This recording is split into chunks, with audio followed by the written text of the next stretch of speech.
Welcome back to another Coach's Corner. I'm your host, Kimberly Temple, and joining me today is women volleyball coach Glenn Cox. Thanks for joining us again. Thank you. So let's get started by talking a little bit about your past weekend. I heard you guys had some trouble getting to Flagler. What exactly happened?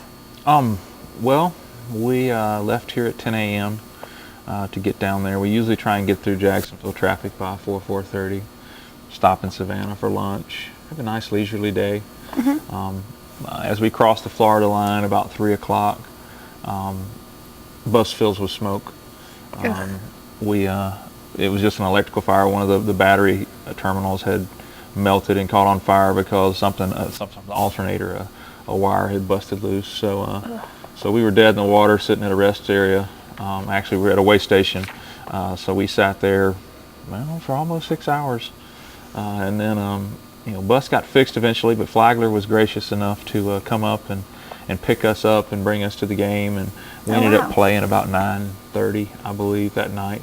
Oh, geez. But the bus did get fixed, but the bus didn't have air conditioning after it was fixed, and then we rode back to Savannah and got to bed about 3 a.m. and it was tough. We were real lethargic Friday night. I mean, it was tough to get going after, traveling that long. That trip shouldn't have been that long, but it was, But Flagler played exceptional, and we did not. And we're a little banged up. We had 3 starters, 3 people that normally play that were out for the weekend. But that was it. We got to bed pretty late. Got up. Had a good showing against Armstrong. I played reasonably well against them. Took a game from them and played them pretty close. And but we're glad. I'm glad to get through the weekend without anybody else getting hurt. Yeah, absolutely.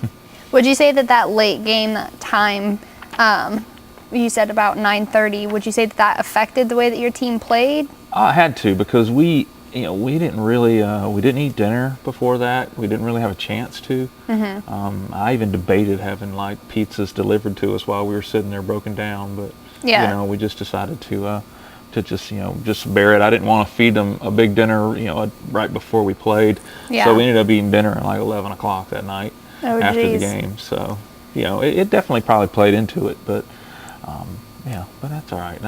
That happens. That's college volleyball. Yeah, I can't imagine a bus full of angry, hungry girls. That doesn't sound it's rough. Too much fun. Yeah. You need to experience it sometime. Maybe, just maybe. And Armstrong does have just 1 loss this season, and you pushed them into the 3 sets while winning 1. How would you say that's affected your season so far right now? It was good to take a game from them. They beat us 3-0 here. And we had a 24-21 lead in one of the games here against them and blew it. But to take a game there and to be as beat up as we are, as far as having a couple key people out, was pretty good for us. I'm hoping it gives us some confidence going into this weekend with the conference tournament, and hoping we get a few people back in the lineup this weekend. And it's win or go home. Definitely, that would definitely be beneficial. And as you said, you're hoping to get everybody back in the lineup. Do you think that the team will be fully healthy by this weekend? I'm keeping my fingers crossed. As of now, we got a lot of maybes from our trainer right now. So we, he really has to do. We have to wait and see how today goes, and see how we're going to do tonight as far as practice goes, and just kind of see who's ready and who's not. And some people heal faster than others. So. Yeah, definitely, and some injuries faster than others as well. You did earn number 6 seed in the upcoming Peach Belt Conference tournament. How does that make you feel? Honestly, going into the weekend, we knew that 2 through 6 was wide open going into the weekend. Yeah. Depending on how everybody did. So that's how close it is between 2 through 6. And it doesn't really matter who we play. We just have to go show up and play our A game. If we do, it'll take care of itself. Definitely. Winning will. And in terms of the NCAA tournament, you've pretty much have to win to earn a spot with such a deep region. What do you need to do to have that happen? We have to click on all cylinders. Everybody has to show up. We can't have a few people have an off day, and that's really been what has cost us in the past. Some of the really tight matches that we've had. That's the real key. If we pass well and control the ball, and do what we can, play our A game, we can go through and win the conference. And right now we're in a position where we have to. The region polls come out again this week, but I don't think they'll, I have seen teams that were not ranked move all the way up to number 4 in the region. Yeah. After just a win and a loss. So I mean, our region poll is kind of a mystery. We'll have to just wait and see what happens after this week and see where we sit. But winning the conference would definitely, we would have to go through Armstrong at some point in time to do that. That would be beating the number 2 team in the region, and that would help. And it would be an automatic bid. That would be beneficial. Oh yeah, we're ready. If you don't earn a spot in the NCAA tournament, what can your team take away from this season? They can take away the fact that they battled really, really hard this year. And we put up a good record, a good solid record for the year, and they know that going into next season that they can compete. And for the large group of freshmen that we have, it was just they were deer in the headlights a lot of times this year. Just, this is all new, this is nothing we've ever seen. They will have gotten a year of experience under their belt. And I think they'll be ready to go next year. I think we'll be as strong or stronger next year than we are this year. Absolutely. And I think they'll look at the season as a success, but they'll have a little bitter taste in their mouth with a number of matches that they just barely let slip away. And hopefully throughout this season and through the spring, and we'll be able to clean up those things to where we take those all next season. But we're going to look to move on. We want to make that regional. We're going to work hard this week and see what we can do. Definitely. What has been your favorite moment from this specific team so far this year?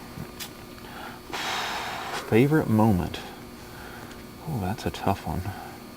I can't say there's a favorite moment. I mean, I've enjoyed seeing this team grow from a talent and consistency standpoint, but I've also seen a group of girls that are really they really become a family. This group of girls really gets along great. It's been one of the best chemistry teams that I've had here, and that bodes well for the future to have a group of girls that gelled and started clicking together. And it's nice to see. I don't know, there's not one particular moment. There's a lot of moments that I've sit there and watched them, and I'm like, wow, look what we're capable of. Yeah. So. Is there one specific game that you would say stood out to you this season? No, not really. No. I mean, the season is just a cumulative. It's a lot of games. It's a long season. Yeah. We've had some good. I would say one of probably the biggest comeback of the year would have to be that Lander down 14-11 in Game 5. Yes. And turning it on and being able to flip the switch and finish. That match is probably, that'll probably be one of the most memorable matches. Definitely. Because I can't honestly remember ever coming back from a deficit like that and rally scoring and winning. But hey, we'll take it. That's a good memory to have. And in terms of the NCAA tournament, how are you feeling about that? Are you feeling pretty confident? Excuse me. Oh, I know we have the personnel and we have the players to make that region tournament and make a run at it. It's just a matter of us showing up and playing a game, playing with some confidence, and just executing, doing what we can do. Yeah. So. Let's see here. You have 2 of the top 10 middles in the conference in terms of blocks per set. How does that affect the team?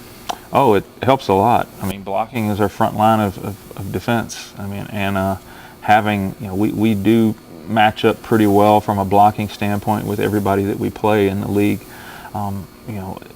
It's huge. It's those, if I look back on matches and I look, hey, if we'd have just got 1 or 2 more blocks or 1 or 2 more kills, we win those matches. That's how close a lot of our matches have been this year. So, we definitely, we've got some of the top servers in the league. We've got some of the top passers. We also have some of the top blockers. Where we have to step it up is offensively. That's the area where we have to step up. And if everybody clicks and having everybody healthy is a big part of that too. Absolutely. But, I like our chances. Definitely.